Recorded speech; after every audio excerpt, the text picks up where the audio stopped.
আউযুবিল্লাহি মিনাশ শাইতানির রাজিম। বিসমিল্লাহির রহমানির রহিম। সম্মানিত ভিউয়ার্সগণ, আপনাদের উপকার হয় এরকম আরেকটা গুরুত্বপূর্ণ আমল নিয়ে আসলাম। আজ যে আমলটা দিব অনেক গুরুত্বপূর্ণ আমল।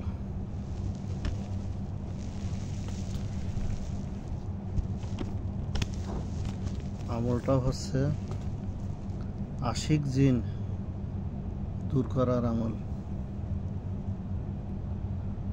অর্থাৎ প্রেমিক জিন আক্রান্ত ব্যক্তির শরীর থেকে দূর করার আমল বা আক্রান্ত ব্যক্তিকে সুস্থ রাখার আমল। কি করলে আশিক জিনের আক্রমণ থেকে, আশিক জিনের আসর থেকে, আশিক জিনের অনিষ্ট ক্ষয়ক্ষতি থেকে মুক্তি পাওয়া যায়, এরকম গুরুত্বপূর্ণ আমল নিয়ে হাজির হলাম। সর্বপ্রথম আমার চ্যানেলটাকে আপনারা সাবস্ক্রাইব করুন, কমেন্ট করুন, শেয়ার করুন। আমার চ্যানেলটা যেন সামনে আগিয়ে নিতে পারি, এর জন্য চ্যানেলটাকে আপনারা সাবস্ক্রাইব দিন, কমেন্ট করুন এবং শেয়ার করুন।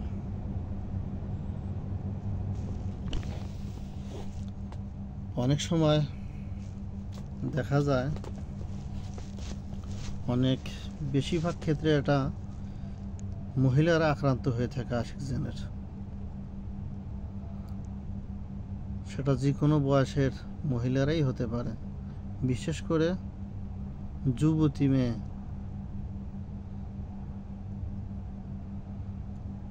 বা একটু বয়স 30-35 হয়েছে এরকম মহিলা, এদের প্রতি আশিক জিন অর্থাৎ প্রেমিক জিন আকৃষ্ট হয় এবং নানাভাবে এই যুবক যুবতী মহিলাদের ক্ষতি করে থাকে। এই আশিক জিনের কারণে অনেক মেয়ের বিবাহ শাদী হয় না, তাদের জীবনটাকে বরবাদ করে দেয়, ধ্বংসের পথে নিয়ে যায়। এবং আশিক জিনের কথা মতো যদি ওই মেয়ে বা মহিলা না চলে, ওই আশিক জিন, প্রেমিক জিন এই সমস্ত যুবক যুবতীদের বহুত ক্ষতি করে। অনেক সময় তাদের শারীরিকভাবে নির্যাতন করে, শরীরে আঘাত করে, ব্রেনের ক্ষতি করে, অনেক সময় অর্ধ পাগল বানাইয়া রাখে বা পাগল করে ফেলে। আবার দেখা যায় কিছু মহিলা আশিক জিন পুরুষের প্রতি আকৃষ্ট হয়, পুরুষের সাথে অবৈধ মেলামেশা করে, অনেক সময় স্বপ্নের মাধ্যমে করে, অনেক সময় ফিজিক্যালি করে। নানানভাবেই এই আশিক জিনগুলি যুবক যুবতী এবং পুরুষদের ক্ষতি করে থাকে। এই সমস্ত আশিক জিন, প্রেমিক জিনের আক্রান্ত থেকে কিভাবে নিরাপদ থাকা যায় এবং রোগীকে সুস্থ করা যায়, এই পদ্ধতিটাই আজ আপনাদের উদ্দেশ্যে উপস্থাপন করব। আপনারা আমার জন্য দোয়া করবেন, আমি যেন প্রতিদিন একটা করে আপনাদের উপকার হয় সেরকম আমল যেন আমি দিতে পারি। আমার জন্য দোয়া করবেন। যাক, আজকের আমলটা শুরু করতেছি। আমলটা কিভাবে করবেন। আশিক জিন দূর করার আমল। আপনারা 1 বোতল পানির মধ্যে 1 বোতল পানি নেবেন। মসজিদের পানি হলে অত্যন্ত ভালো কাজ করে। মসজিদের পানি, ঝর্ণার পানি, নদীর পানি, পরিষ্কার পানি, পবিত্র পানি নিতে হবে। ওই পানির মধ্যে কিছুটা আতর, সুগন্ধি আতর মিশ্রিত করে নিতে হবে। 1 বোতল পানি নিলেন, ওই পানিটার মধ্যে কিছু সুগন্ধি আতর মিশ্রিত করে নিতে হবে। এরপর দরুদ শরীফ 7 বার, বিসমিল্লাহ সহ দরুদ শরীফ 7 বার পাঠ করবেন। 1 বার পাঠ করবেন, একটা ফু দিবেন। এইভাবে 7 বার পাঠ করে 7টা ফু দিয়ে লাস্টে 3টে ফু দিবেন। 2 নাম্বার, আয়াতুল কুরসি 7 বার পাঠ করবেন। 1 বার পাঠ করবেন, একটা ফু দিবেন। এইভাবে 7 বার পাঠ করে 7টা ফু শেষে 3টে ফু দিবেন। 3 নাম্বার, সূরা ফাতিহা 7 বার পাঠ করবেন।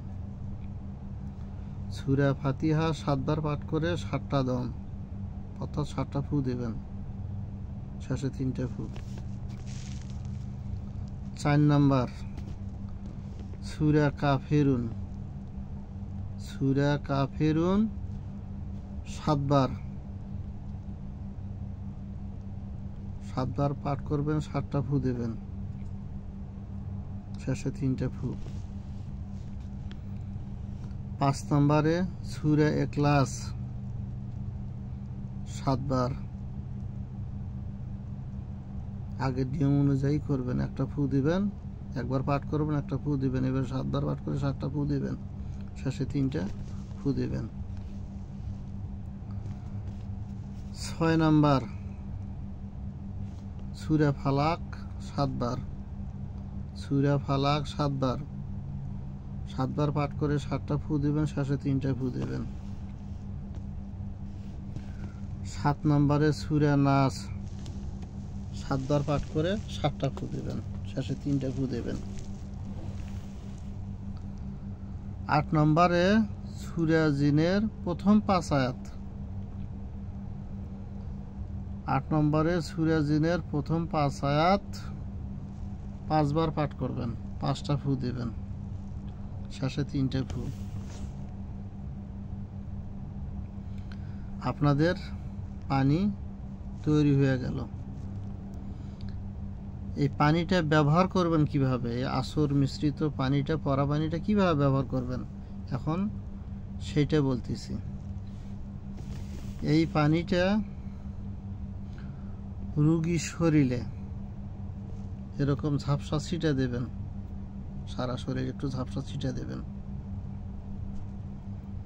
অথবা ওই পানি নিয়ে শরীর যেরকম আমরা মেসাও করি এরকম সারা শরীর কোনো জায়গা যেন বাদ না যায়, মাসাও করবেন বা ছিটা দেবেন শরীরে।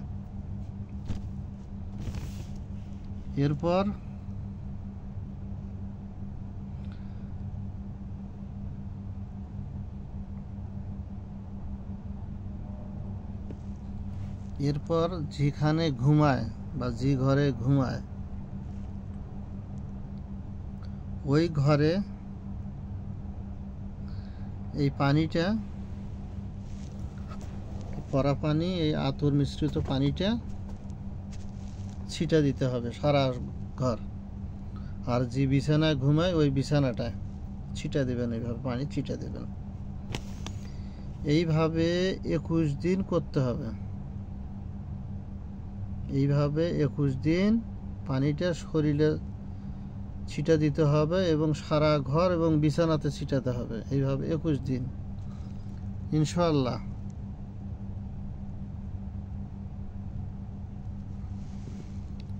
এই আশিক জিনের অনিষ্ট ক্ষয়ক্ষতি থেকে চিরতরে মুক্তি পাবেন। এটাই আজকে আমার আমল ছিল। যদি বুঝতে না পারেন আমাকে ফোন দিতে পারেন, বুঝিয়ে বলবো। না হয় কমেন্টের মাধ্যমে লিখবেন যে কোথায় বুঝতে পার নাই, আমি উত্তর দেব। এটাই আমল ছিল আজ। আমলটা একটু ভিডিওটা একটু লম্বা হইল, বড় হইল। এখানেই শেষ করছি। আসসালামু আলাইকুম ওয়া রাহমাতুল্লাহ, ফি আমানিল্লাহ।